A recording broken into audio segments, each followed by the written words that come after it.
제가 이제 잠시 이제 제 아내를 통해서 그 유튜브를 보니까 다른 조회수보다도 지금 이 영의 세계를 알아야 되는데 이 조회수가 굉장히 많이 나왔더라고요. 예, 제 유튜브 중에서 보면 빠른 시간 내에 많이 조회를 했더라고요.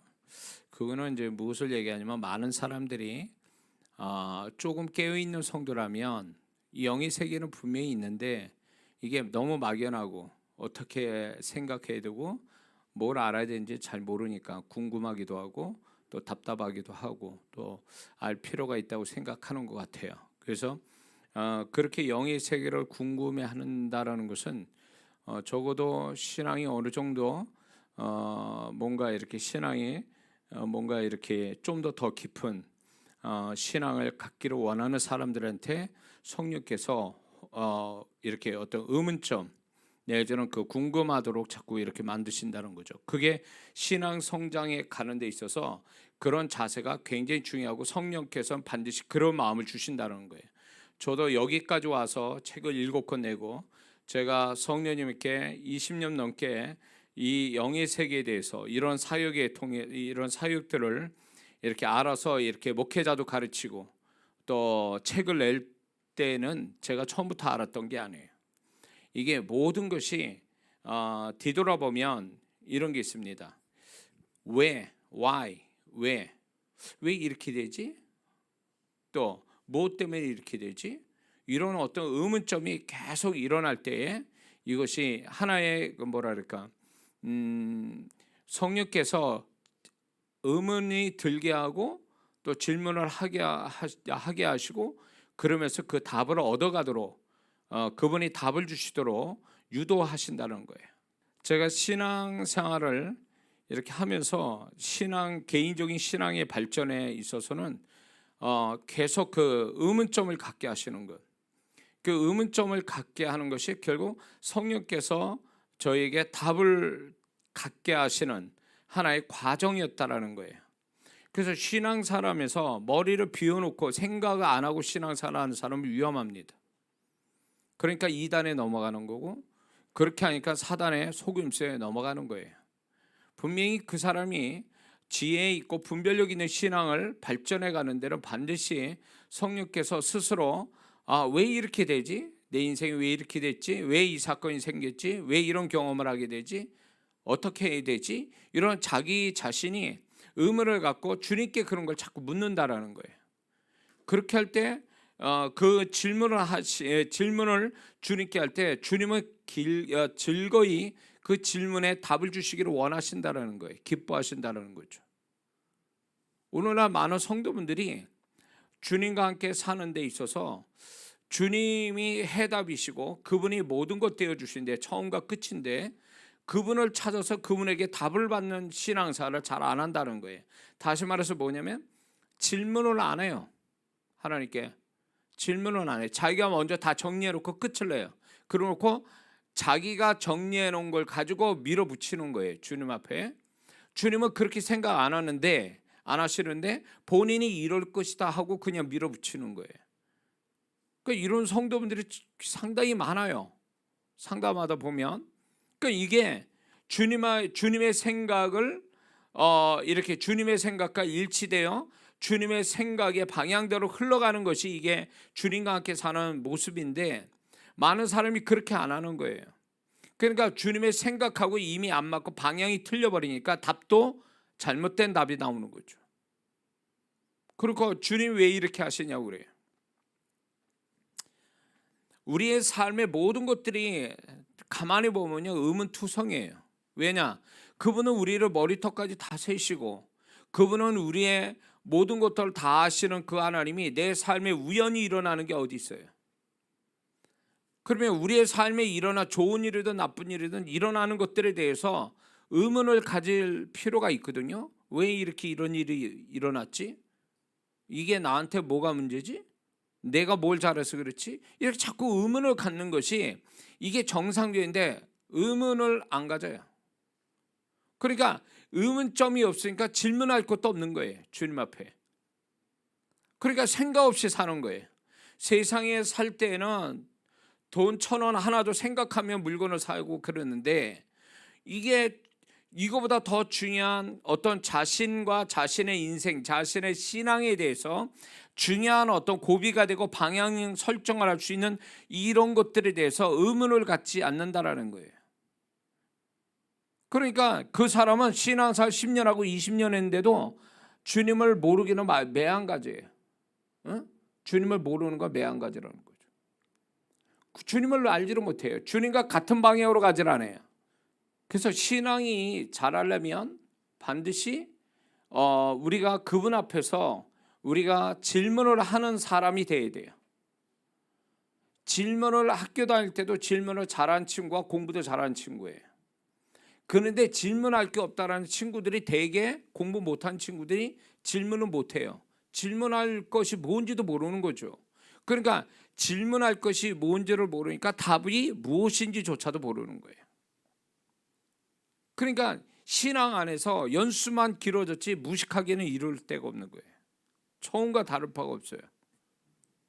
직분을 받아가지고 신앙생활 오래 했는데 사람이 주님 앞에서 지혜로운 영혼 또 분별력 있는 신앙이 돼야 되는데 그게 결국 주님과 함께 사는 삶의 모습인데 그게 안 된다라는 거죠.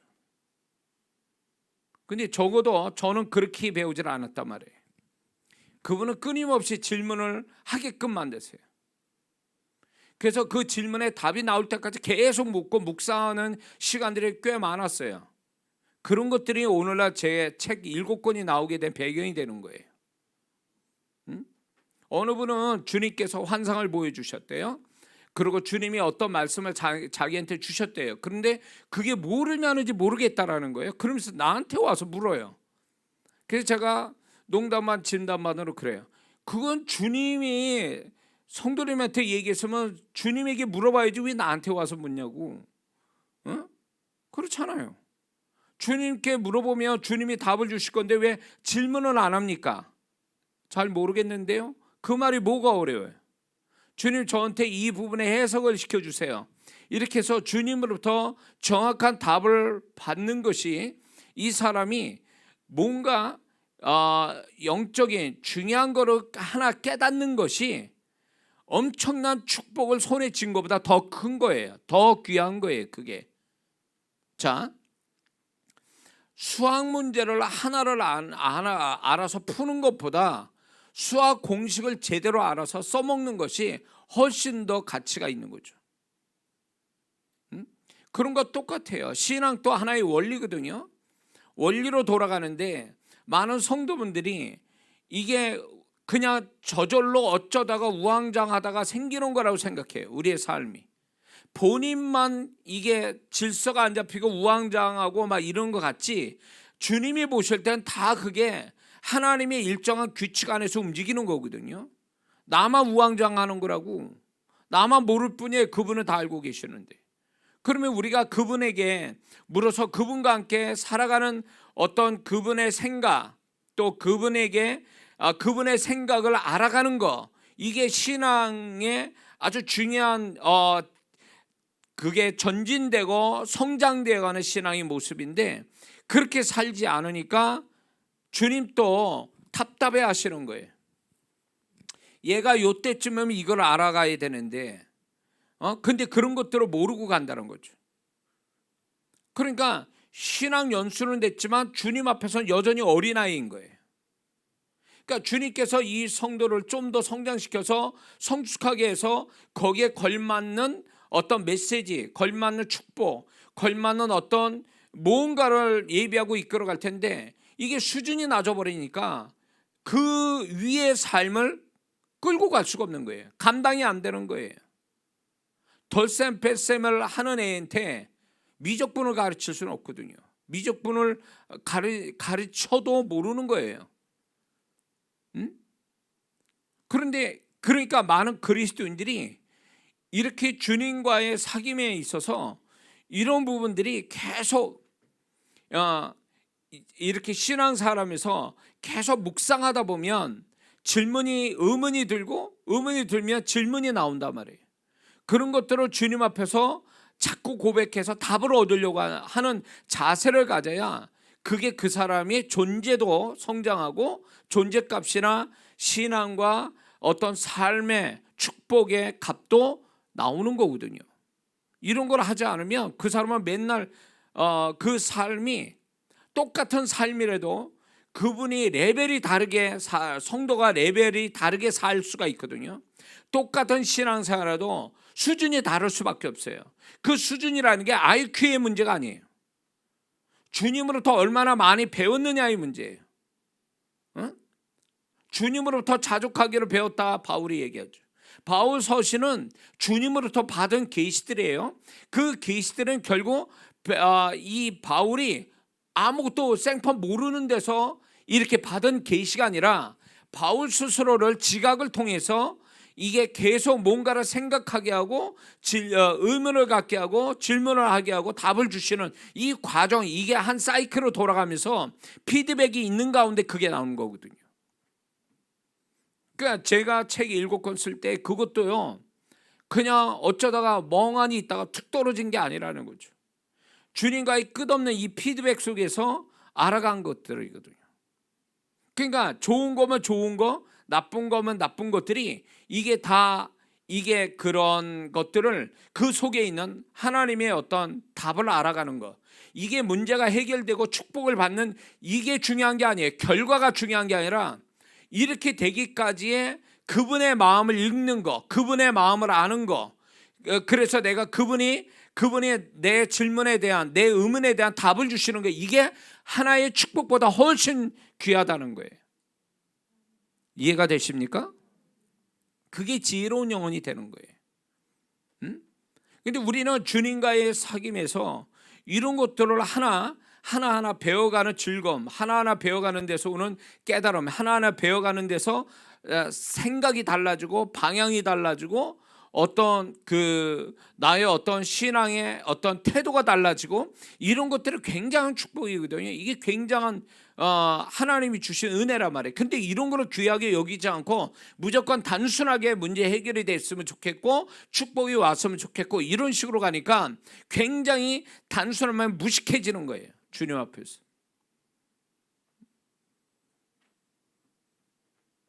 그래서 제가 여러분들에게 지금 이렇게 영적인 어떤 기술, 체험, 원리 이런 거를 설명하지만 이 모든 것들을 가져오게 된 배경은 주님과의 사귐에서 나온 것들이에요. 이게 더 중요하다는 걸 제가 말씀을 드리는 겁니다.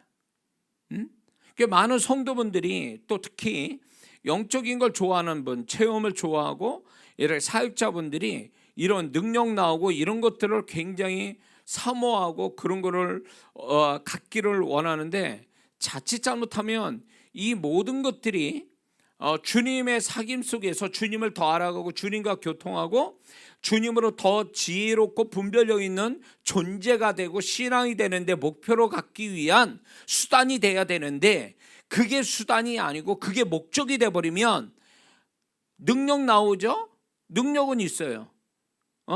그리고 어떤 영적 체험도 옵니다. 그럼 뭐예요? 주님 앞에 무식한 자인데 뭘 모르는데. 은사나 능력이 전부입니까? 우리는 삶을 가지고 있잖아요. 우리의 인생이 그거보다 더 큰 인생이 있잖아요. 그 삶이라는 게 있잖아요. 그 속에서 우리는 주님과 함께 살아가는 법을 배워야 되거든요. 주님을 그릇 속에서 주님의 존재를 더 알아가는 거, 이게 우리가 영적 체험이나 영적인 능력이나 영적인 축복보다 더 귀한 거거든요. 아멘 하세요. 저는 20년 동안 수많은 사역자 성도들을 만나면서 안타까운 성도들이 바로 사역자가 이런 분들이에요. 은사가 나오고 능력이 나오면 뭐하냐고, 체험하고 축복받으면 뭐하냐고, 주님을 모르는데. 저 성도가 말하는 게 주님하고 주님이 어떻게 생각하는지조차도 모르고 주님과 같은 방향으로 가는 게 아니라 다른 방향으로 가고 있고 주님으로부터 배운 게 없어가지고 모든 게 어떤 자기 생각에만 모든 걸 생각 가지고 움직이고, 이 사람은 주님 앞에 무식한 자예요. 응? 분별력 없는 사람이라고. 그러면 그 사람이 영적인 지식이나 체험이나 능력은 의미가 없어지는 거예요. 주님 앞에. 사람 앞에서는 그게 드러나는 증거가 있고 막 이러니까 사람들이 와 하고 놀라고 막 이러지만 주님이 보실 때는요 의미가 없어요. 그런 거는. 그래서 주님이 너는 나하고 상관이 없다, 내가 도무지 널 모르겠다, 이렇게 말씀에 나오는 게 주님과 뭔가 주님의 존재와 관계를 맺어서 그분과 소통하는 이게 있는 다음에 이게 있어야 되는데, 그 주님과의 관계는 없고 주님과의 사귐은 없고 주님을 통해서 뭔가 배워가고 주님으로 분별되어지는 존재가 되는 게 안 되는 상태에서 은사나 능력이나 체험이나 축복만을 바라니까 이게 좀 문제가 되는 거, 언밸런스죠. 잘못되어 있는 거죠.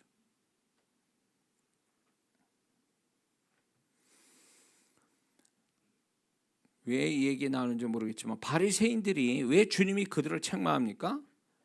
율법이 목적이 아니잖아요.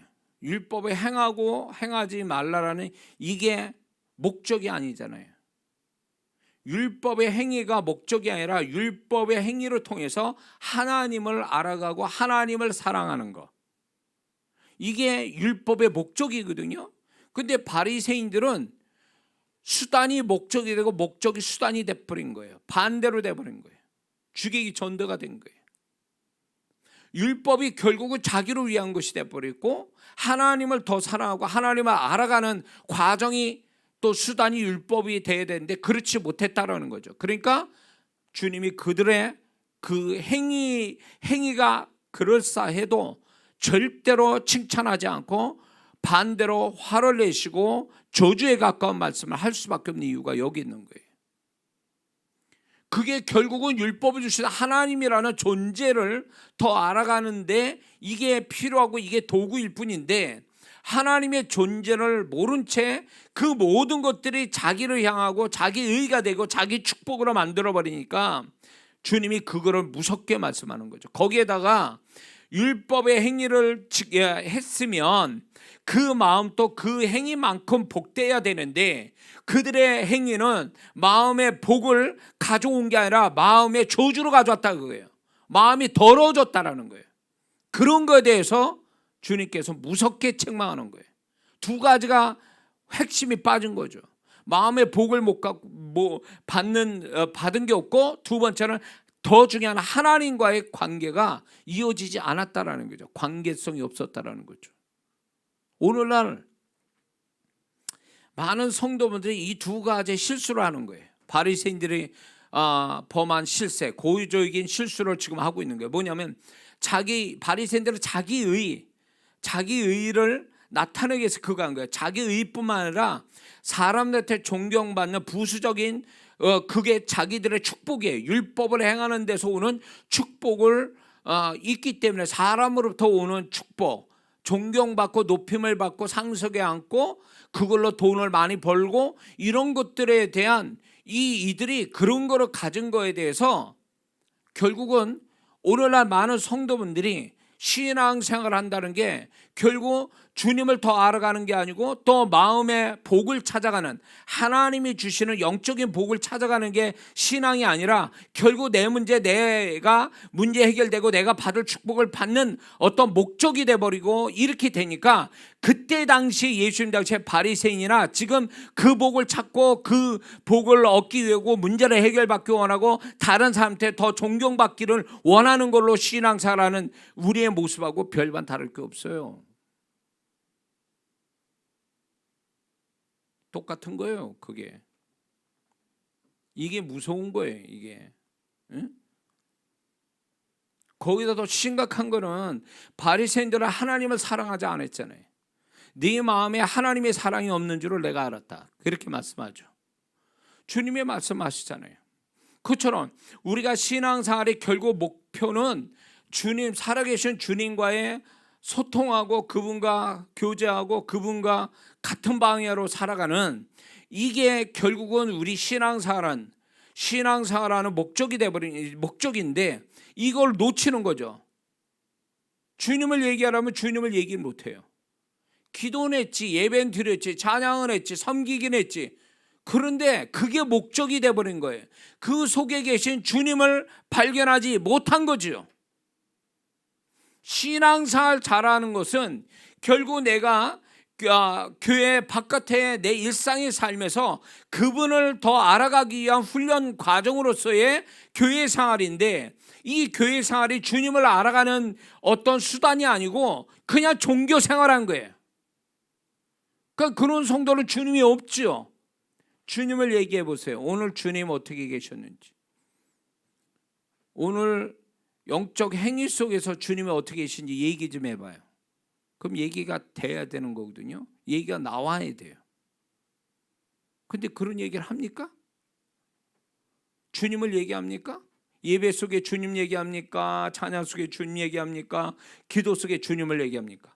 그냥 어떻게 하면 난 예배 드렸어, 기도했어, 찬양했어, 이걸로 땡이에요. 뭐 하자는 거예요? 그럼 이게 종교적 행위에 지나지 않는 거예요.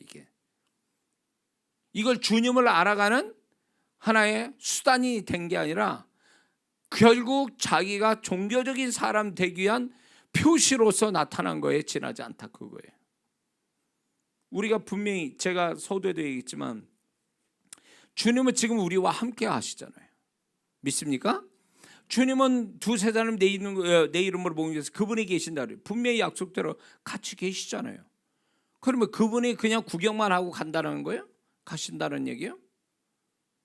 그분이 와 계실 때 그분은 아무 소리 안 하시고 도둑처럼 와서 저기 예배 시간 늦으면 저 뒤에 아주 조심스럽게 들어와가지고 저 뒷자리에 조용히 앉아있는 그 성도 같다라는 게 주님이? 그건 아니잖아요. 그분은 드러내기 원하고 표현하기를 원하시는 주님인데, 그분이 얼마든지 우리에게서 드러내고 표현되기를 원하시는데, 그분에게 관심 있고 그분에게 초점 두고 그분의 사모하는 마음이 있어야 그분이 느껴지고 들려주고 경험이 되는데, 이게 없어 놓으니까 주님을 얘기 못하는 거예요. 그러니까 이게 주님이 빠져 있죠. 거기에다가 마음의 복은 또 찾진 않죠. 그 마음의 복은 없죠.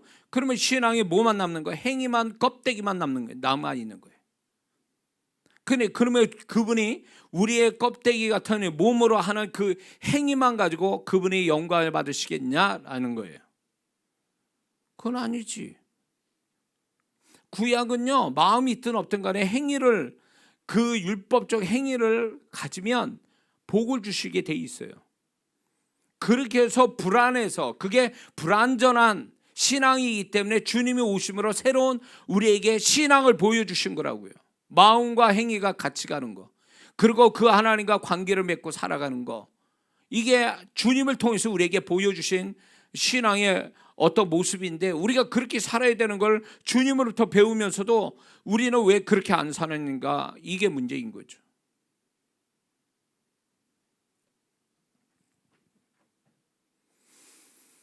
성경 속의 주님이, 그 주님이, 오늘 나와 함께 하신 주님이 동일하다는 걸 우리는 매일매일 경험하고 있어야 돼요. 아, 주님이, 성경 속에 그 주님은 내 주님이야, 그 주님은 나한테도 동일하게 역사하셔. 그게 신앙 고백이 나와야 되는 거잖아요. 우리는 그걸 간증해야 되잖아요.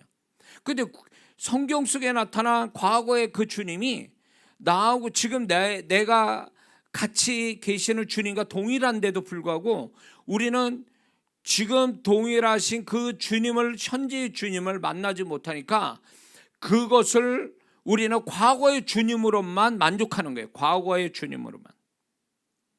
현재의 주님은 없어요, 그 사람한테는. 이게 신앙생활 잘하는 거라고 생각됩니까? 성경 공부 잘하는 분들 많아요. 성경 지식고.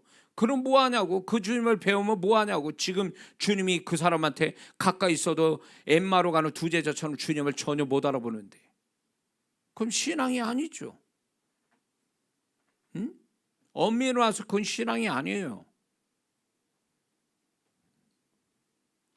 정신 차려야 돼요. 그러니까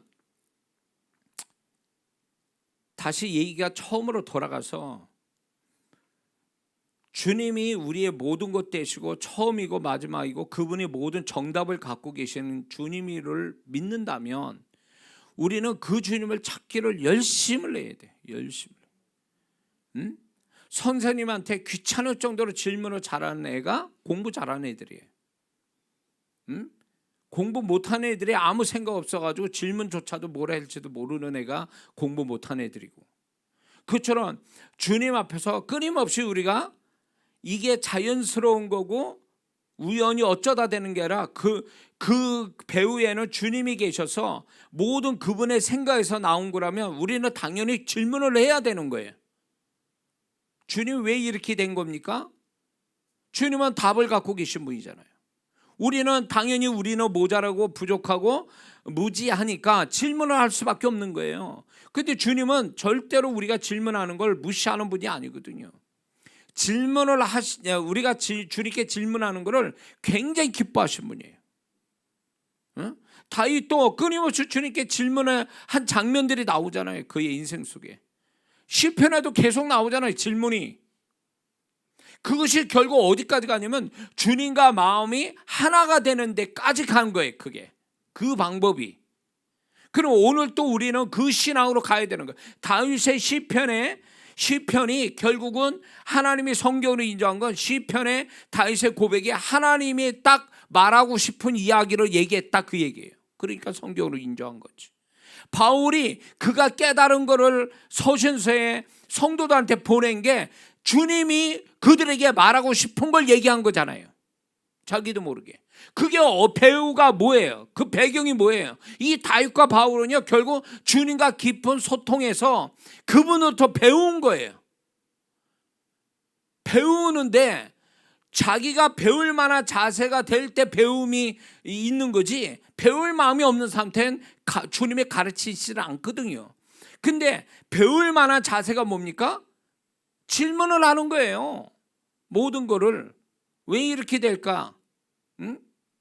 그러면서 마땅히 깨달아야 될 거를 깨달아가는 거, 그게 신앙의 성장에 굉장히 중요하다는 거죠. 응? 그래서 제가 원래 똑똑한 사람이 아니에요. 책 7권 쓸 때로 글도 잘 쓰는 사람도 아니에요.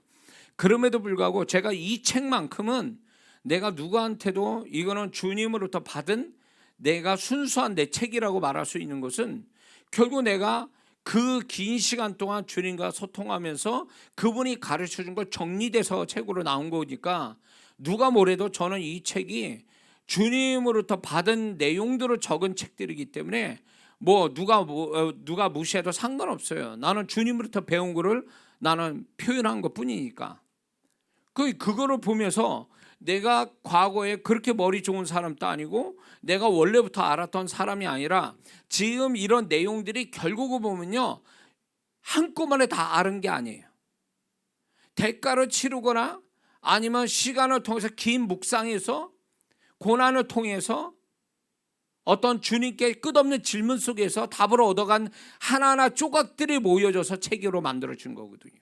특히 이 영의 세계에 관한 것들은요, 지금 영적인 부분, 제가 1권의 그 영적인 부분에 대해서는요, 그거는 제가 20년 전만 해도 21년 전만 해도 방언밖에 몰랐던 사람이에요.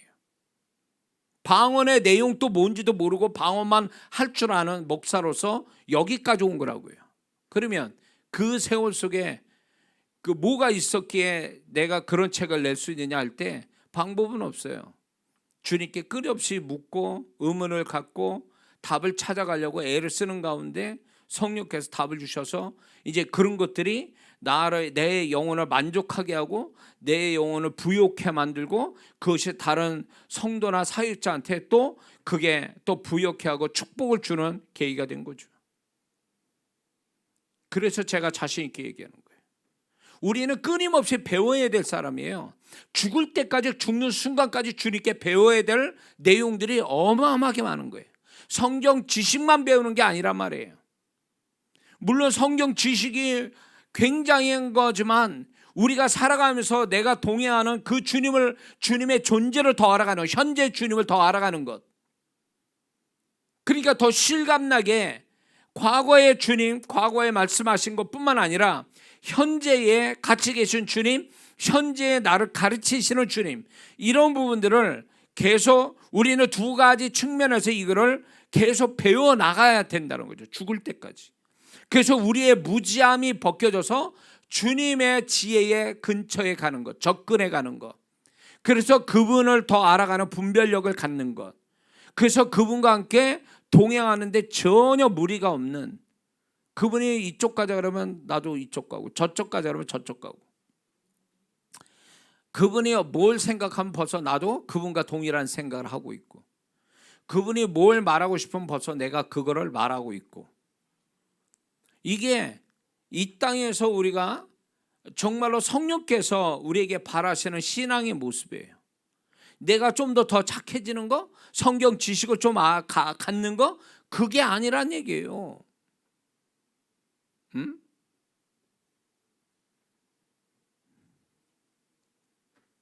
그러니까 행위를 자랑하지 말란 말이에요. 신앙의 행위를 가진 만큼 내면이 그렇게 되어 있습니까?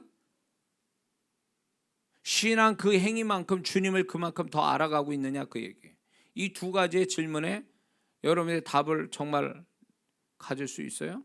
긍정적인 답을 가질 수 있냐는 거죠.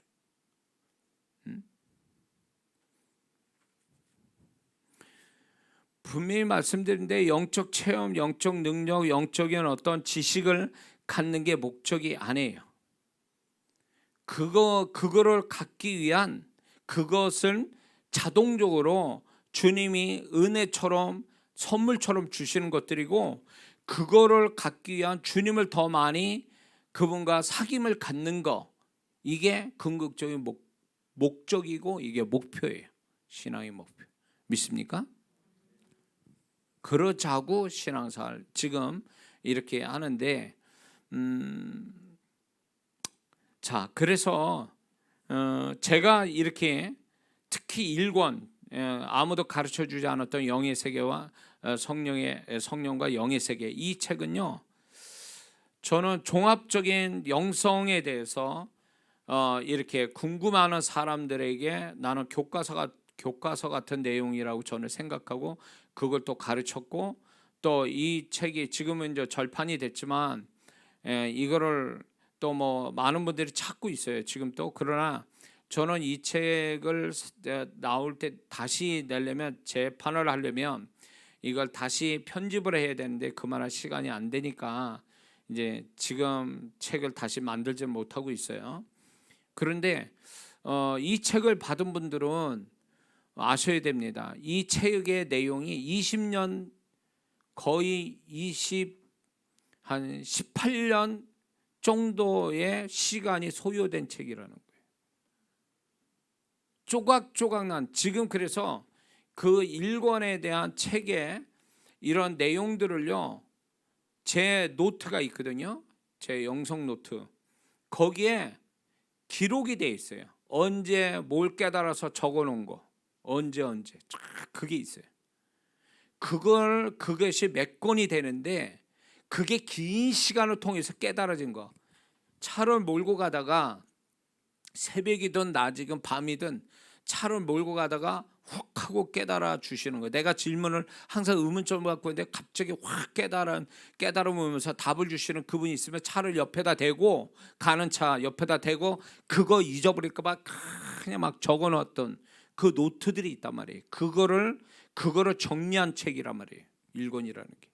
그냥 뭐 국숫가락 뽑듯이 쭉쭉 나와서 한순간에 만들어진 책이 아니거든요.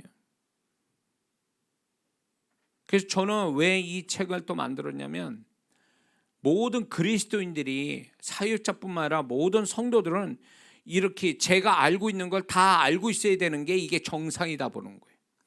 그 정도로 알고 있어야 이것이 아주 상식적이다라는 개념에서 책을 만들어낸 거예요.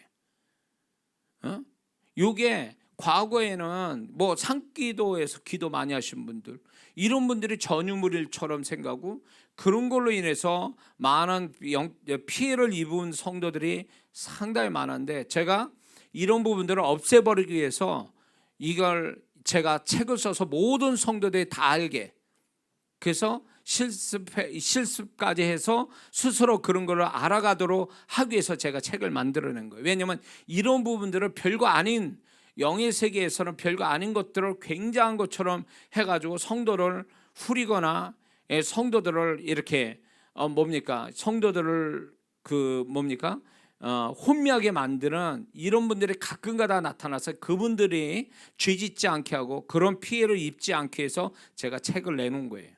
이 책을 통해서 많은 분들이 이제 영의 세계를 알고 또 뭐 영적인 은사나 능력들을 경험하는 지침서가 돼서 저는 제 책이 목적을 다했다. 이 책을 내놓은 목적이 이제 다 이루었다 그렇게 생각이 드는 겁니다. 그런데도 불구하고 많은 분들이 제가 이제 글로서 하니까 와닿지 않아서 제가 이제 그래서 이제 육성으로 그래서 다시 유튜브가 발전이 되니까 이걸 육성으로 다시 세밀하게 가르쳐야 되겠다라고 해서 제가 지금 이 책을 내놓는 거죠. 또 이제 지금 가르치고 있는 거죠. 자, 이해가 좀 되십니까? 자, 그래서 이 책에 지금 이제 영의 세계를 얘기하고 있는데 과거에도 제가 목요일마다 얘기한 것들이 제가 경험되지 않은 얘기를 한 건 하나도 없어요. 경험이 되고 검증된 얘기들을 하고 있기 때문에 공감이 될 것이고 그리고 많은 분들의 의문이 풀려지고 그리고 많은 분들이 몰랐던 걸 어떻게 해야 되는지 방향성을 제대로 잡고 가고 있기 때문에 저는 제가 이렇게 하는 사명, 저는 사명과 같은 거거든요. 이거를 저는 사명을 다 하고 있다. 그리고 내 책임을 다 하고 있다라는 생각을 가지고 지금 얘기를 하는 겁니다. 이게 조회수가 얼마나 하고 이게 중요치 않아요. 저한테는요.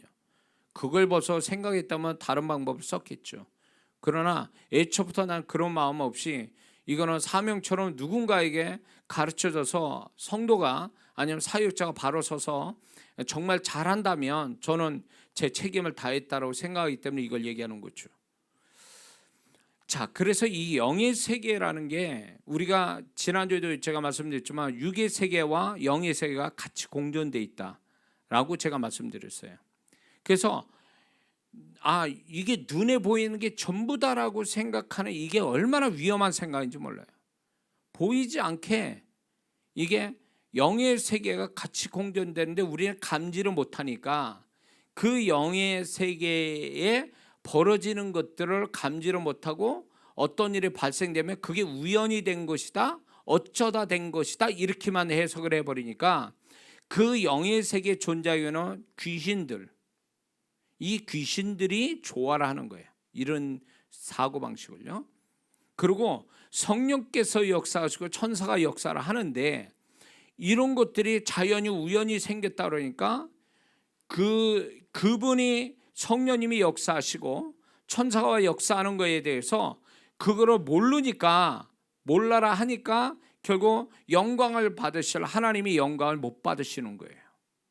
그러니까 하나님 불쾌하게 여기시는 거예요. 양쪽으로 그러니까 귀신을 조화하고 이거를 모르고 있는 성도들은 결국 자기도 모르는 사이 하나님의 영광을 가리거나 하나님께 영광을 돌려야 될 걸 돌리지 못한다는 거죠. 이게 보이는 세계만 전부가 아니라니까. 보이지 않는 세계 실제로 또 어느 때는 이 실제로 영화를 넣어서 딱 보면요 둥둥 떠다녀. 시커멓게 동물 형상을 해가지고 시커멓게 둥둥 떠다녀. 예배 현장에서 이런 거를 보기도 한다고요. 그러면 그게 보이지 않으니까 없다? 누가 얘기해요? 보이지 않으니까 없다? 영의 세계가 존재돼서 귀신도 역사하고 성령이 역사해요. 천사도 실제 와서 역사하고요. 근데 우리는 보이지 않으니까 믿질 않는 거죠.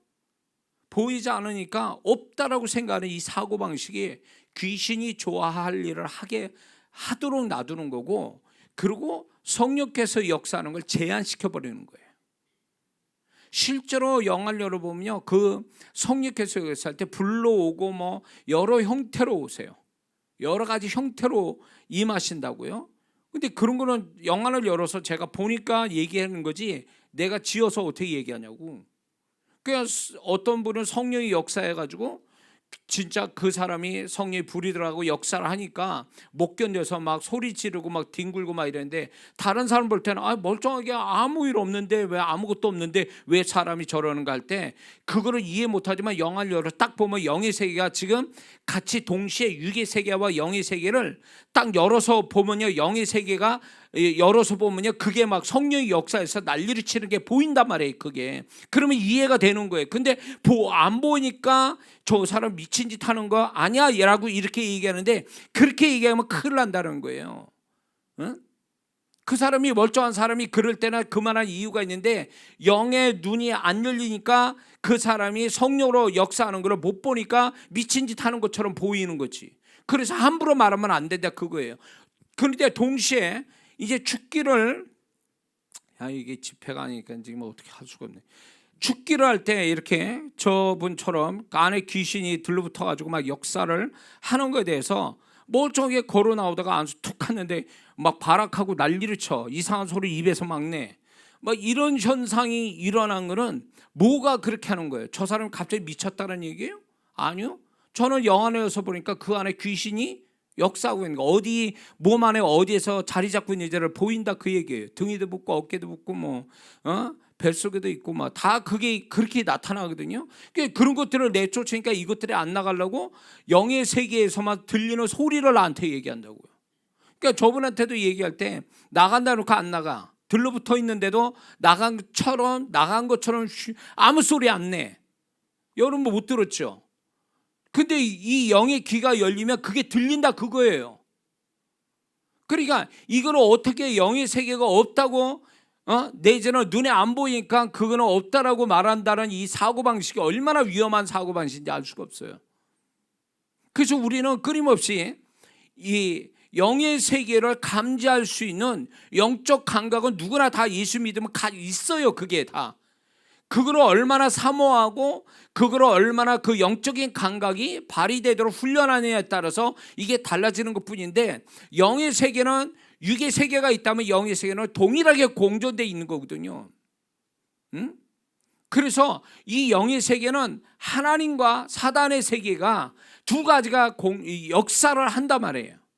그래서 예수 믿는 사람은 사단의 역사가 나타나지 않게 하고 하나님만이 천사와 함께 역사하도록 그것이 역사하도록 하는 것이 이게 영의 세계에 영향력을 끼치는 사람이 되는 거거든요. 근데 많은 그리스도인들이 눈에 안 보이면 없다라고 하는 이것 때문에 많은 사람이 사단한테 귀신이 하도록 그냥 놔둬버리고 그걸 제어도 안 하고, 그리고 하나님이 역사하는 거에 대해서는 저절로 어쩌다가 됐다라고 생각하는 이 사고방식 때문에 하나님이 영광을 못 받으시고 이런 일들이 막 벌어지는 거예요. 그러니까 이런 것들을 제어는 못하고 또 하나님이 역사하시도록 계속 그분을 사모하고 이래야 되는데, 이런 거 두 가지가 다 안 되니까 귀신은 더 좋아라 역사가, 하나님은 더 역사하지 않고, 이제 그러니까 그 사람은 더 문제가 생기는 거죠.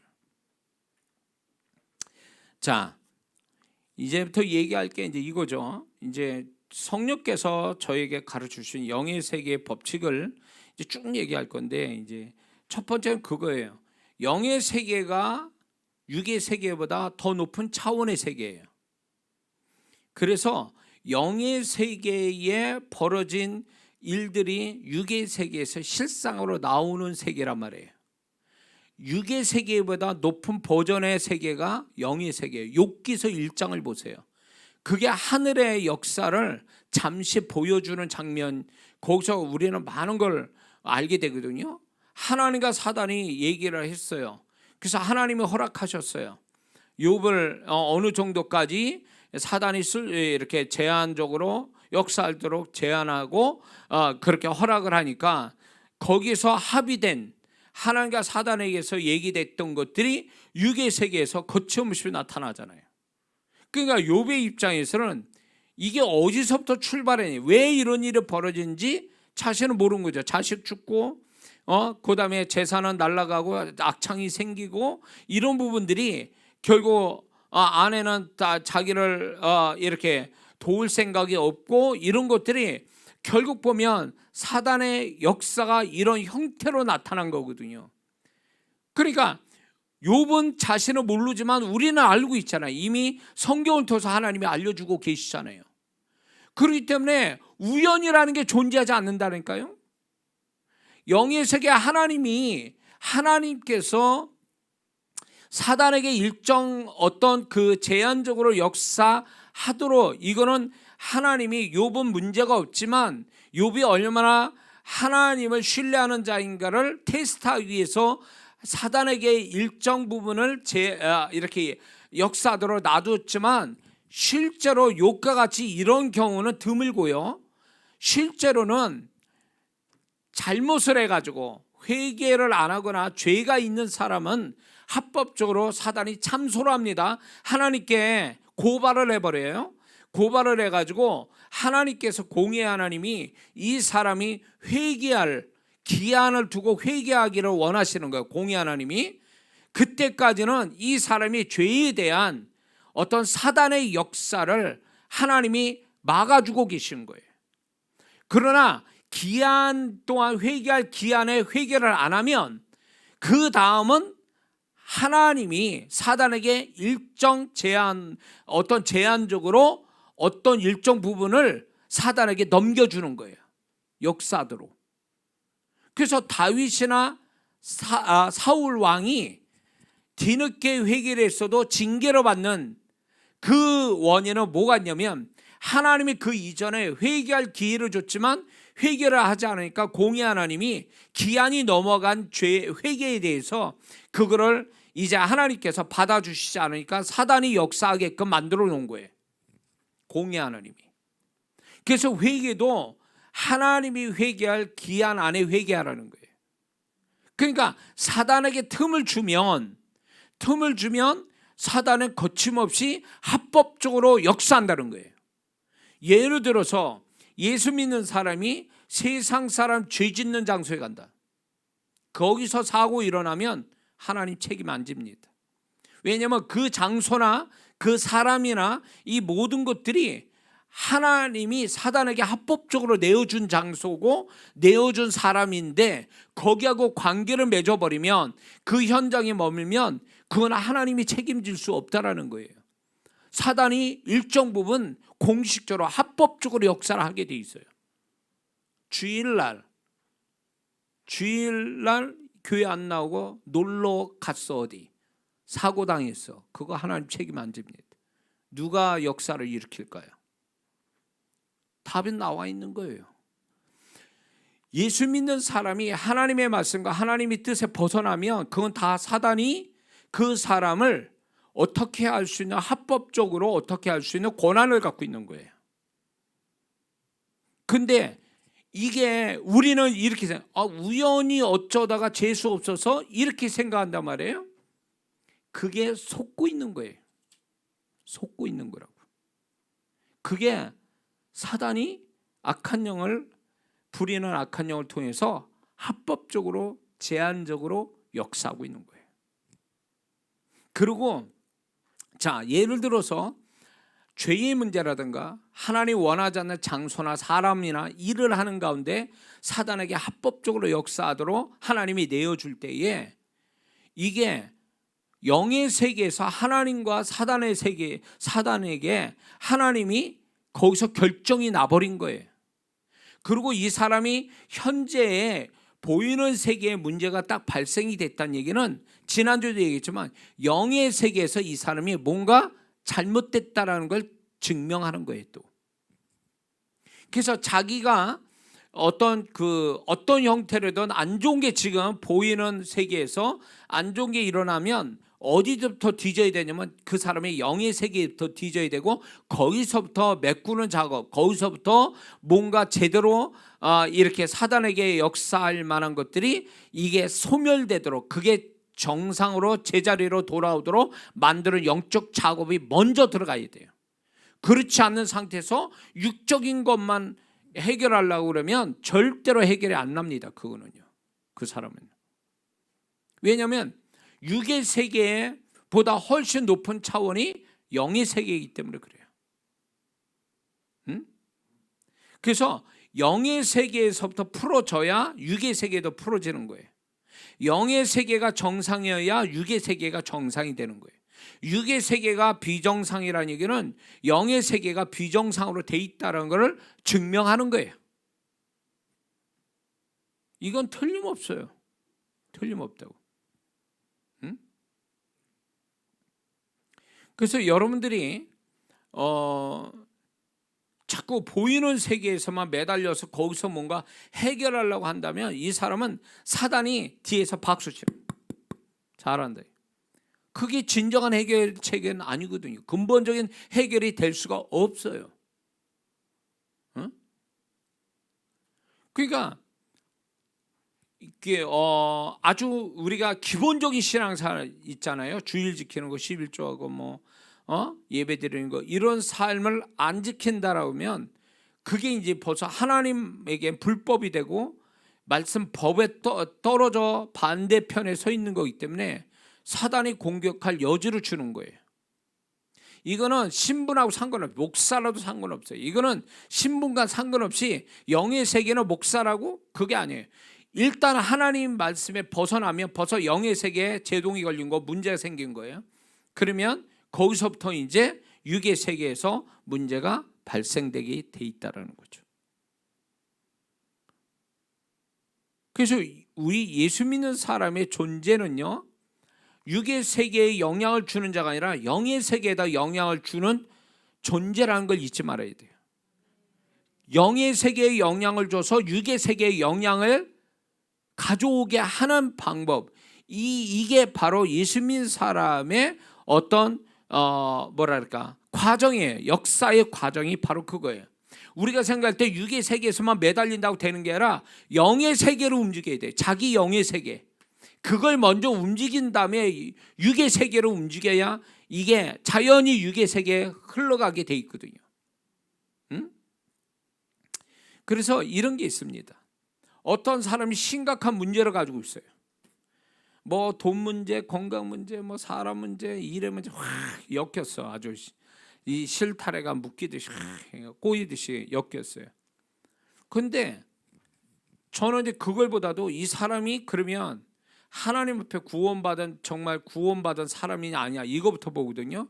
왜냐면 구원받지 않은 자는 이거는 문제가 이렇게 생긴 거에 대해서 하나님과 상관없는 자가 돼버리는 거예요.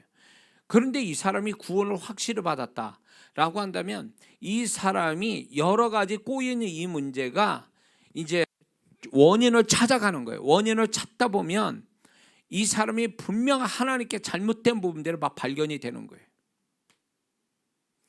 이거부터 해결이 되지 않는 한 이 사람은 어림도 없어요. 이거 사람 찾아가고 돈 은행 빌리고 뭐 병원 가고 뭐 이런다고 해결되는 문제가 아니라는 거예요. 왜냐면 그때는 인간적인 방법으로 이렇게 해서 좀 되는 것 같은데 근본적인 해결이 안 됐기 때문에 여전히 사단이 합법적으로 역사할 권한을 또 갖고 있는 거예요. 그러니까 때 되면 또 그게 역사라는 거예요. 그런데 사단이 어떻게 역사하는 줄 아세요? 이런 문제가 딱 생기잖아요. 그러면 이제 이 사람이 인간적인 방법 가지고 막 돈 빌리고 병원 가고 막 이래서 해결이 됐어요. 사람을 만나서 사바사바 해가지고 해결됐어요. 그렇게 되잖아요. 그러면 이 사람을 이제 여전히 영적인 문제가 여전히 있는데 이제 육적으로 해결하려고 했어요. 근데 곧바로 또 사단이 합법적으로 막 역사를 해버리면요, 어떤 식이 되냐면 이 사람이 야, 이 방법 가지고 안 되는구나, 하나님께 돌아가야 되겠다, 하나님을 의지해야 되겠다, 이런 식으로 돌아갈까 봐 바로 또 문제를 안 만들어요. 사단의 전략이에요. 바로 문제를 만들지 않고 시간이 좀 지나요. 이렇게 자기가 노력해서 하니까 뭐 하나님 없어도 되네, 이런 식이에요. 하나님 없이도 된다는 거예요. 교회 안 나가고 예배 안 드려도 문제는 해결되네. 내가 병원 가고 뭐 은행 가고 사람 찾고 막 이러다 보니까 문제는 해결됐네. 뭐 굳이 교회 갈 필요도 없고 주님 찾을 필요 없네, 이런 생각을 갖게 만든다, 사단이. 그래서 문제를 해결해 나름대로 했으면 그냥 그게 좀 길게 가도록 놔둬요. 그래야 하나님을 멀리 떠날 거니까. 하나님 요즘 신앙생활도 뭐 하나 나 도와준 거 없고 말이야. 내가 병원 찾아가고 뭐 은행 찾아가서 해결됐지.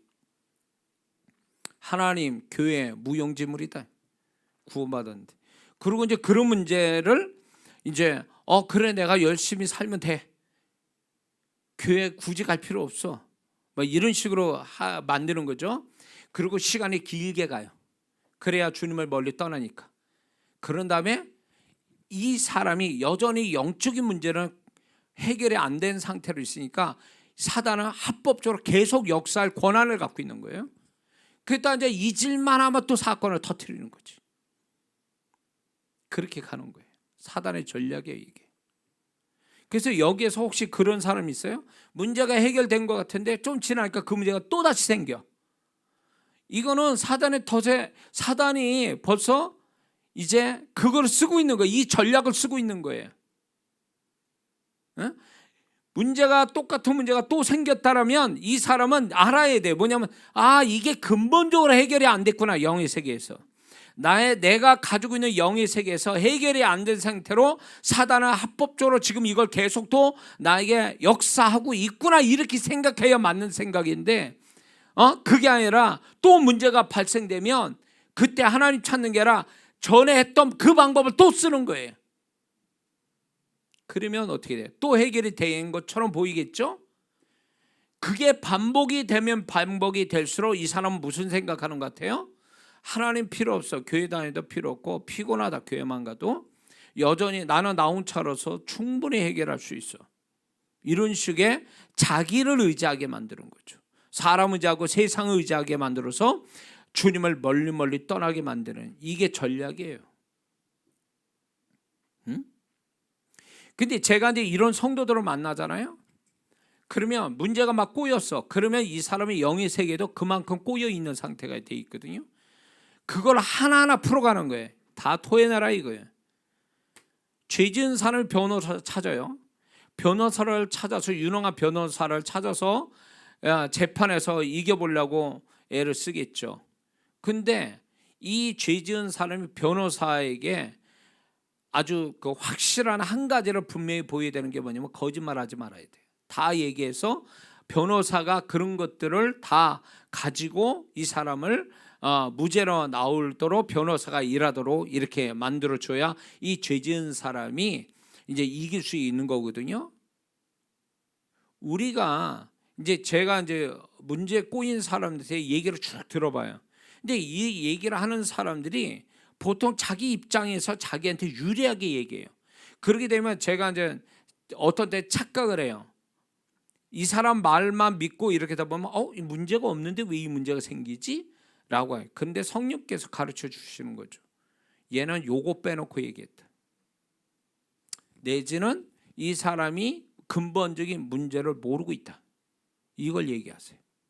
그러면 이제 소위 말해서 영분별하거나 지식의 말씀의 은사를 갖거나 예언의 은사 가지고 이제 찾아내는 거예요.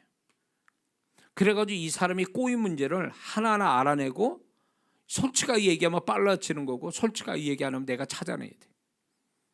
그래가지고 이 사람이 여기가 복잡하게 엉켜있는 이 문제만큼 이 사람이 영의 세계가 복잡하게 문제가 많거든요. 이거를 풀어내기까지는 이 문제가 풀리질 않아요. 절대 안 풀려요.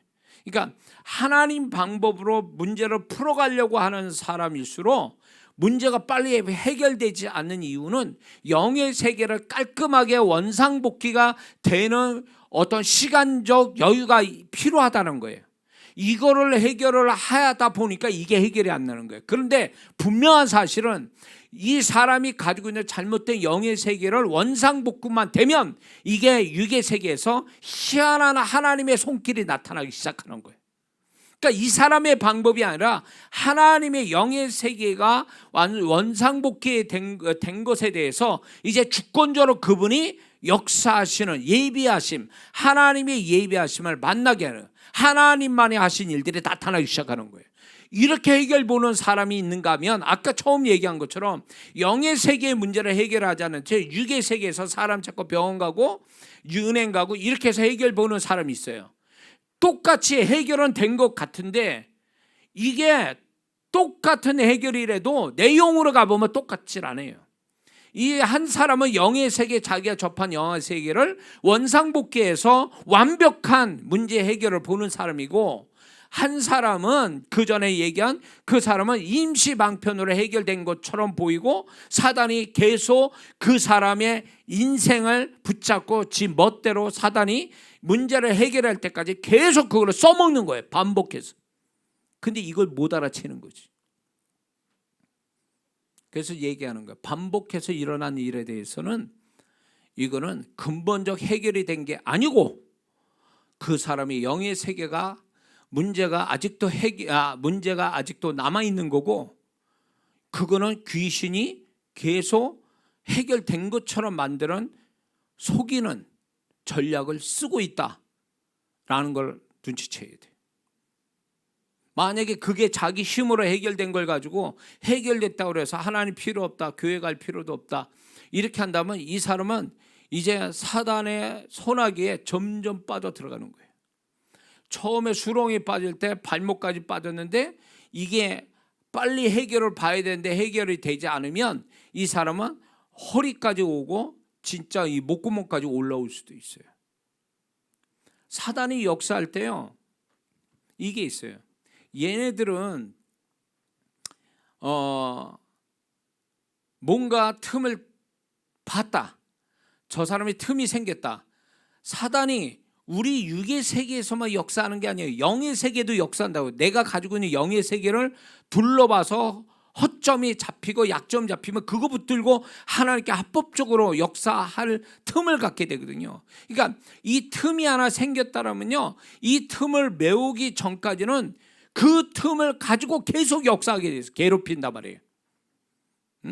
그래서 여러분들이 어떤 문제가 발생이 됐는데 좀 주기적으로 그 문제가 계속 발생이 돼요. 실만하면 그 문제 또 나오고, 실만하면 또 그 문제 터지고. 그 얘기 뭔지 아세요? 그 부분에 대해서 그 사람 영의 세계가 지금 문제가 아직도 해결이 안 된 상태로 있다.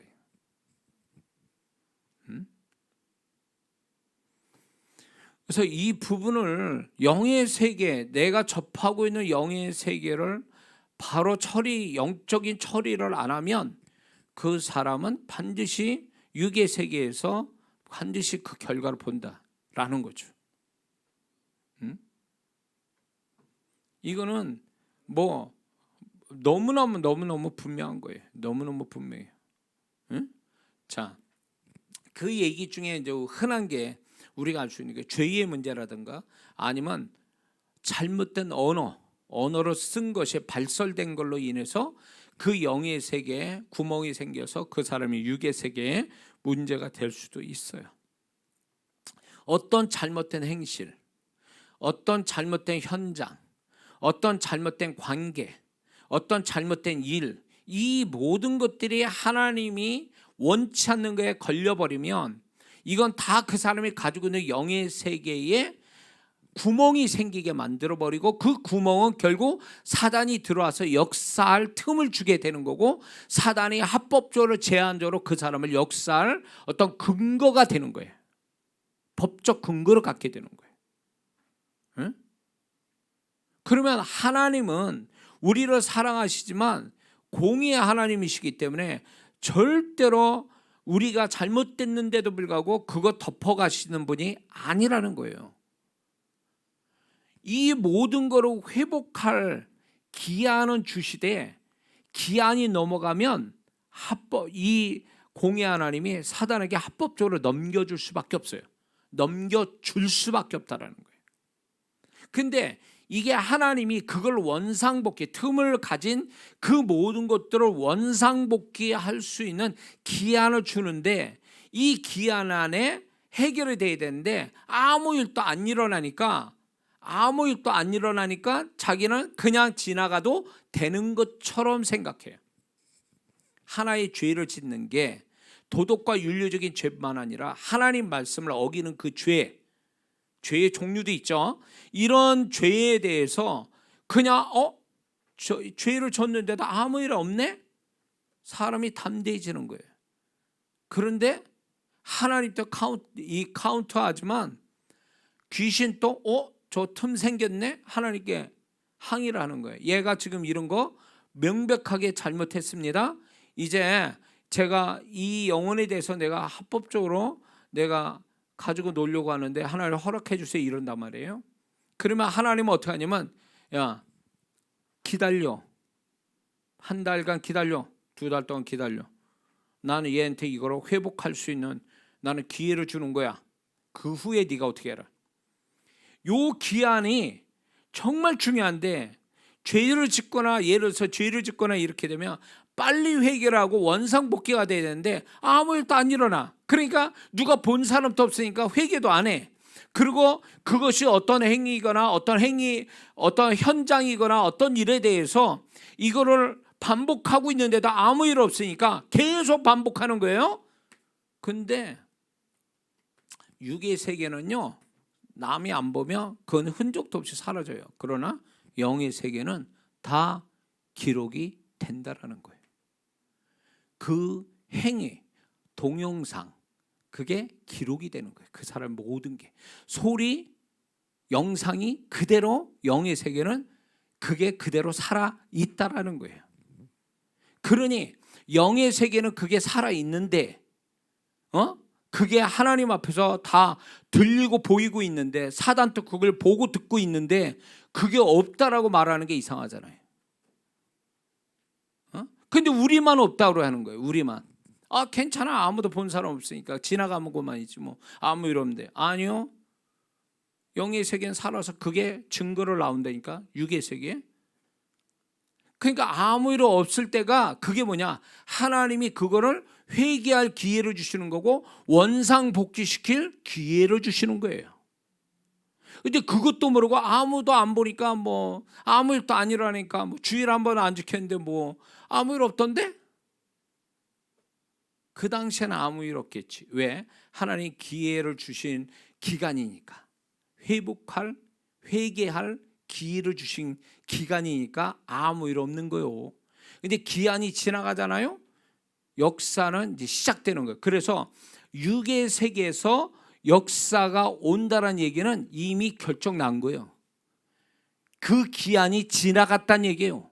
그래서 사단이 그걸 합법적으로 써서 결과가 나왔다는 얘기지. 이미 한 발 늦은 거예요. 그러면 많은 사람들이 만약에 예를 들어서 회개를 할 때에 모릅니까? 그 죄를 짓고 만약에 내가 어떤 죄를 쳤어. 그러면 하나님 말씀 명백하게 죄라고 얘기하고 내 양심이 알고 있는데, 내 기억을 알고 있는데 그걸 몰라서 내가 회개 못했습니다. 이런 사람이 어디 있어요? 예수 믿으면 신앙의 양심의 수준이 올라가서 일반 세상 사람보다 양심의 수준이 높아요. 그래서 양심의 가책을 세상으로보다 더 세밀하게 높은 수준에서 양심의 가책을 느끼게 돼 있어요. 근데 몰라서 그랬다? 그럴 수는 없지. 응? 그러니까 하나님이 내가 몰라서 그랬습니다라고 말 못하게 양심이 얘기하고 있고 내 기억이 얘기하고 있고 말씀이 증거가 있고 하나님도 봤고 사단도 봤다, 그 얘기예요. 그러면 그런 것들을 눈 감고 그냥 나만 안 봤으면 안 본 거다라는 이 생각을 버려야 된다라는 거예요. 왜냐하면 영의 세계에서는 이미 다 기록으로 남아서 그게 이렇게 지금 대낮에 보듯이 보여지는 건데, 하나님도 보고 사단도 보고, 그런데 그걸 없다라고 말하는 그 자체가 이상한 거지. 응? 그래서 육의 세계에 나왔다는 건 이제 한 발 늦은 거예요. 그러니까 많은 분들이 회개를 할 때 기한 안에서 회개해야 이 육의 현상이 안 일어나거든요. 원상복귀가 됐으니까. 근데 이게 육의 세계에서 나왔다는 얘기는 이미 때가 늦었다, 그 얘기예요. 그래서 하나님께서 뭔가 좋은 일이 나오거나 나쁜 일이 나타나기 전에 그거를 메꾸도록 미리미리 기도시키는 거, 미리미리 뭔가 그걸 막을 수 있는 찬스를 반드시 먼저 주세요. 응? 그래서 예를 들어서 이제 기도를 통해서도 하나님께서 기도를 할 때도 내가 가지고 있는 영의 세계가 문제가 있다라면 그거를 기도 속에서 성령께서 발견하게 만들거든요. 그래가지고 그거를 빨리빨리 회개라든 뭐라든 메꿔서 현실로 나타나지 않도록, 부정적인 역사 나타나지 않도록 기도를 하는 걸 하나님이 하게 하시는 거예요. 그래서 기도도 때를 늦춰서 기도하면 결과가 나온 상태에서는 이미 한 발 늦은 거예요.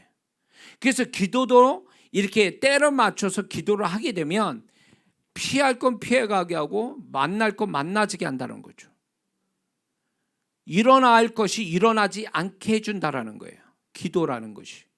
그래서 여러분들이 이거 아셔야 돼요. 여러분들이 지금 여러분들은 모르겠지만 여러분이 지금 뭔가를 기도를 하고 쭉 기도를 하지 않습니까? 우리가 그 기도하는 것 때문에 지금 부정적 역사가 안 일어나는 일들이 많을 거라는 얘기예요. 기도했기 때문에 안 일어난 거예요. 만약에 여러분들이 기도를 안 했다면 어떻게 할까요? 지금보다 훨씬 더 안 좋은 문제들이 생겼을 거예요. 그래서 방언 기도가 굉장히 좋은 게 뭔지 아세요? 나는 기억은 못하는데, 나는 뭐가 뭔지 모르는데 성령이 아신다, 그 얘기예요. 내 영이 알고 성령이 아시니까 알아서 기도해 주시는 거예요.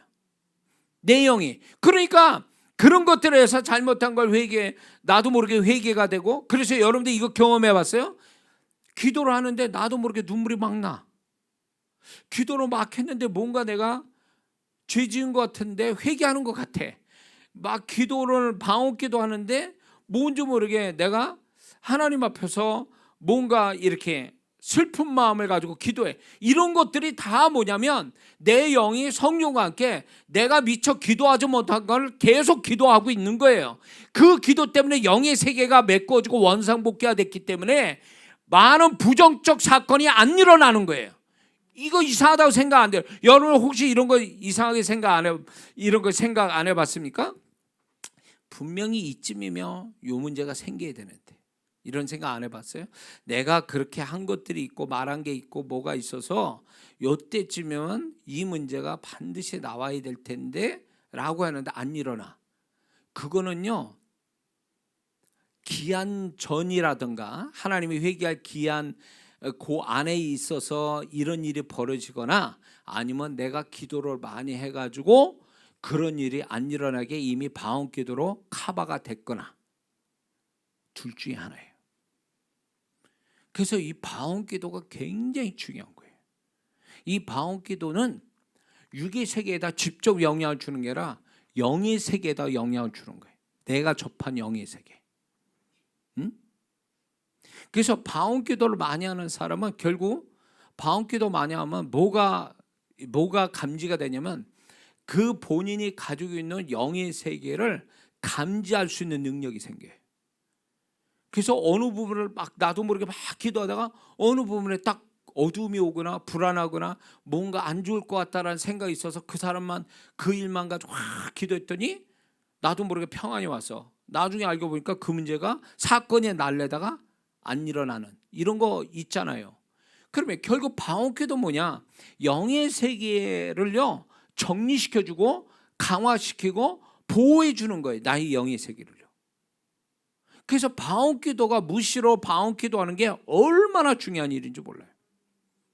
그래서 방언기도는 영의 세계를 향하여 얘기하는 거예요. 하나님에게도 얘기하지만 내가 접한 영의 세계를 다 원상복귀시키는 축복된 세계를 만드는 작업이 방언기도가 직접 해주는 거예요. 뭔 말인지 아시겠죠? 좀 실감이 납니까? 자, 그래서 육의 세계에서 뭔가 나오기 전에 분명히 우리 양심이 알고 하나님이 알고 사단이 알고 있단 말이에요. 근데 육의 세계에 뭐가 문제가 터지기 전에 미리미리 우리는 기도하고 기억나고 아는 것이면 빨리빨리 회개하고 제자리로 돌아오게 하는 거, 이런 작업을 뭔 일이 터지기 전에 해야 된다는 거예요. 뭔 일이 터지기 전에. 그리고 하나님께서 이 사람에게 어떤 축복을 주시려고 작정을 했어요. 그러면 그게 육의 세계에서 나오기 전에 영의 세계에서 먼저 하나님이 그거를 만들도록 계속 기도시키거나 이 믿음을 여러 방면으로 쓰도록 우리를 유도시키거든요. 기도뿐만 아니라 행위를 또 갖게 만들고 믿음의 행위를 갖게 만들고 자꾸 그렇게 만들어요.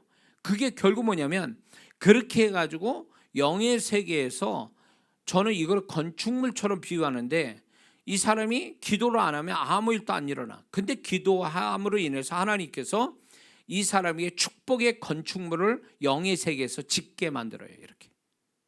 그래서 그게 완성이 되잖아요. 완성이 딱 돼가지고 그 집이 완성이 됐어요. 그러면 완성되는 그날부터 해서 육의 세계의 그 완성품이 실제로 현실로 나타나게 성령께서 작업하시는 거예요. 그렇게 이끌어가거든요. 그러니까 하나님이 좋은 일을 육의 세계에서 보이게 하기 위해서 시작이 어디서부터 시작하냐? 그 사람의 생각부터 시작하게 하시는 거예요. 그 생각 하나가 기도하게 만들고, 그래서 영의 세계에 변화를 가져오게 하고, 그게 결국 육의 세계에 실상을 가져오게 한다, 그거예요. 응? 저절로 되는 법 없어요. 저절로 축복이 왔다, 저절로 안 좋은 일이 생겼다, 그건 거짓말이에요.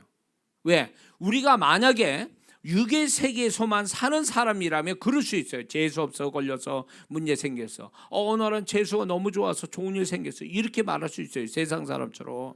근데 우리는 이 보이는 세계에서만 사는 게 아니잖아요. 보이지 않는 영의 세계, 또 하나의 세계를 갖고 있는 거예요.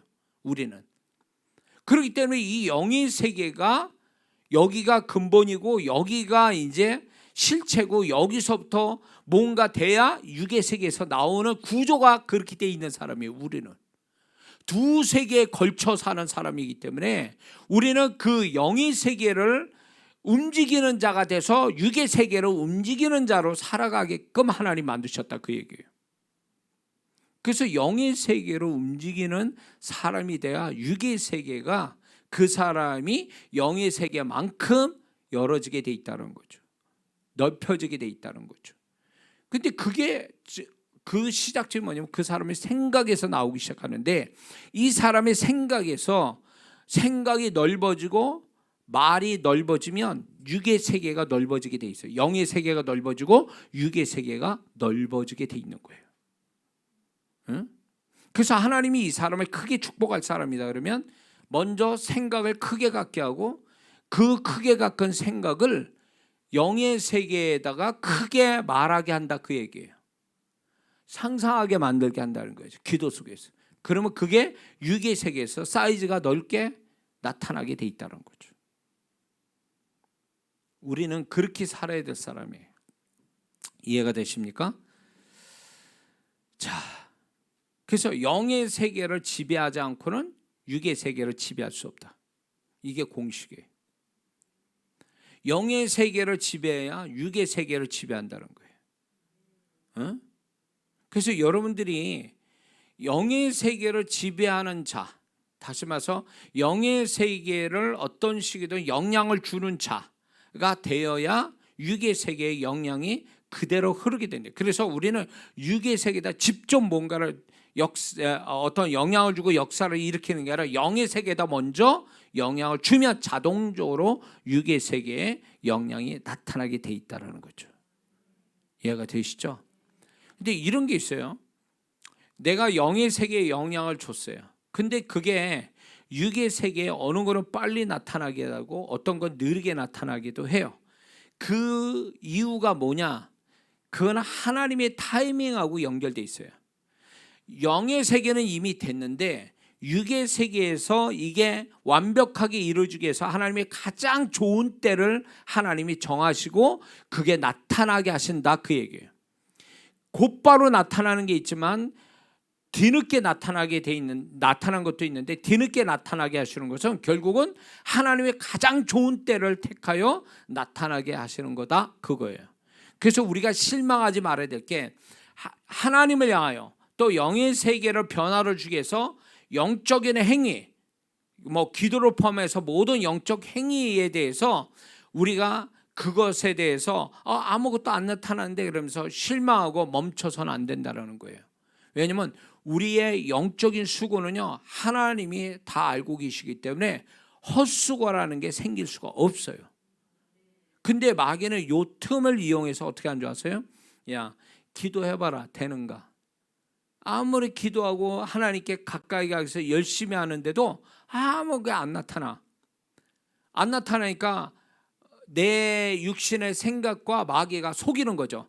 야, 해봤자 아무것도 안 돼. 넌 하는 게 지금 헛수고하는 거야. 이러고 우리를 자꾸 포기하게 만들어요. 이게 귀신의 속삭임이에요. 영의 세계는요, 하나님을 향하여 하는 수고, 영적 수고는 한 번도 하나님이 그거를 소멸시킨 적이 없고 그거를 무시한 적이 없어요. 그렇기 때문에 우리는 내가 수고한 것은 반드시 결과가 나온다라는 믿음 가지고 우리가 영적인 수고를 해야지, 하다가 포기해가지고 결국은 아무것도 못 얻는 사람들이 있어요. 귀신과 육신의 생각에 속았기 때문에 그런 거예요. 자, 자동차가 나오다가 부품 몇 개가 빠졌어요. 그럼 그 차가 완성품으로 바깥으로 나갈까요? 못 나와요. 왜? 그 부품이 제대로 채워져야 나오는 거잖아요. 그게 완벽하게 차가 2만 개의 부품이 만들어져서 차가 완성이 될 때까지는 긴 시간이 필요합니다. 그것처럼 우리가 어떤 걸 놓고 기도할 때에, 뭔가 영적 행위를 가질 때 영의 세계에서 그게 완성이 될 때까지는, 그게 큰 거면 긴 시간이 필요할 거고 작은 거면 짧은 시간이 필요할 거예요. 그래서 큰 거로 구하는 사람이면 그게 영의 세계에서 그게 만들어지기까지가 시간이 많이 필요하니까 육의 세계는 아무 일도 안 일어날 수밖에 없어요. 그걸 당연하게 여겨야 되는데 하다가 안 되는구나 이렇게 생각해. 아직 그게 이루어지기 위해서 모자람이 있다라고 표현하는 게 아니라 안 된다라고 생각하는 거예요. 그러니까 포기를 하는 거예요. 이 생각을 버려야 된다는 거죠. 안 되는구나라고 생각하고 포기하는 게 아니라 내가 아직 양이 부족하구나. 영의 세계를 완성시키기 위해서 내가 어떤 영적인 양이 모자라구나 이렇게 생각해야 더 이렇게 포기하지 않고 진행을 완벽하게 할 수 있다는 거죠. 근데 많은 사람들이 중간에 포기하는 거예요. 안 된다라는 생각 때문에. 그러니까 결과가 없는 거예요. 수고는 잔뜩 해놓고. 제때에 그게 안 나오는 거죠.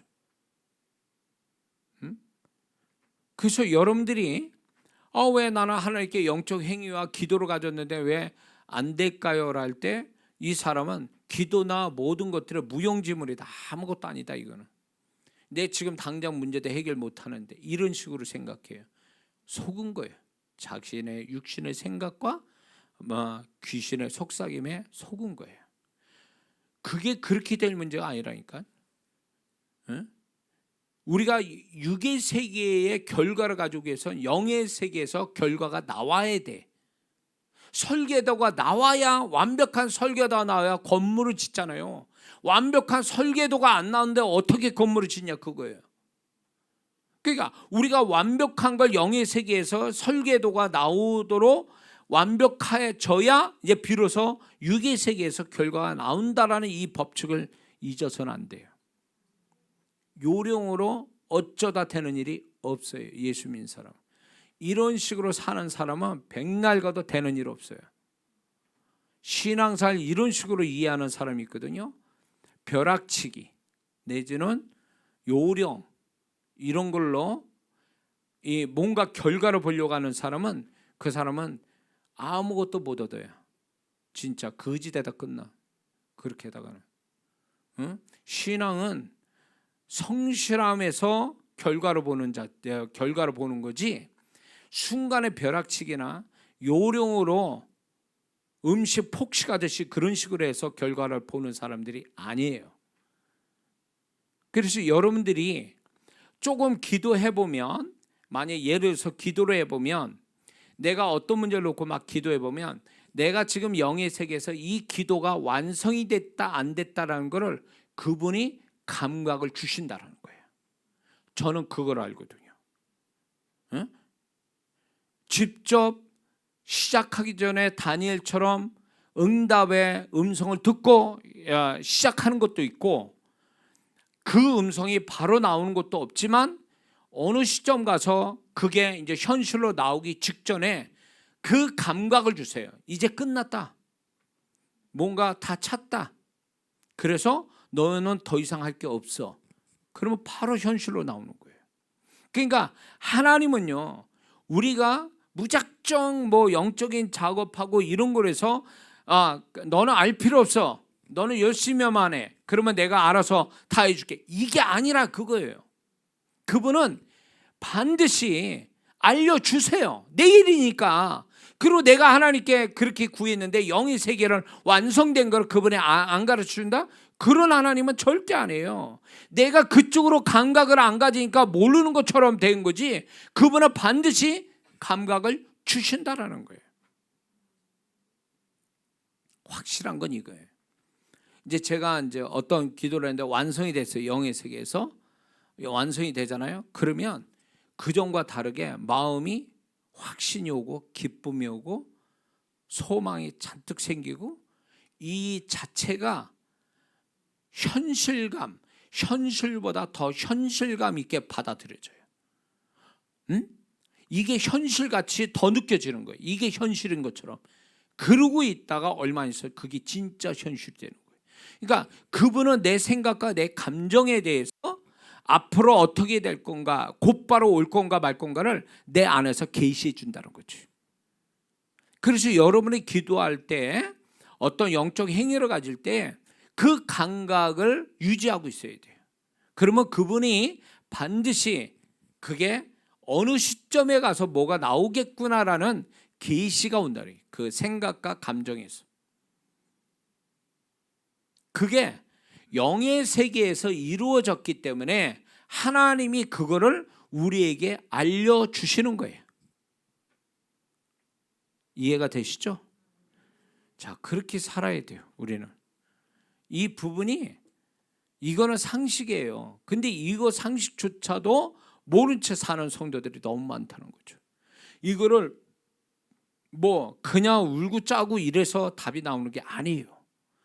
아주 냉정하고 이거는 영적인 감각을 가지고 이거를 작업한다. 저는 그렇게 생각해요. 작업한다. 하나님 앞에 작업한다. 그런 개념으로 보면은 이게 그렇게 심 안 들이고 재밌어요. 이런 일들이. 어떤 문제를 해결하거나 어떤 축복을 만들어내는데 난 작업하는 거야. 하나님 앞에서. 그래서 이 작업의 끝에서는 내가 해결을 볼 게 있고 축복을 만들 게 있고 하나님께 영광 받으실 게 있어. 그래서 나는 기도로 작업을 하고 있는 중이야. 그러면 재밌기도 해요. 왜냐하면 기도 속에서 그분이 가르쳐 주는 게 많거든요. 이 부분에 대해서. 그래서 여러분들이 이런 감각을 가지고 신앙생활을 했으면 좋겠다. 더 영의 세계를 알아가는 사람들이 됐으면 좋겠다는 게 또 저의 바람이고 주님의 바람인 줄 믿습니다. 기도하겠습니다.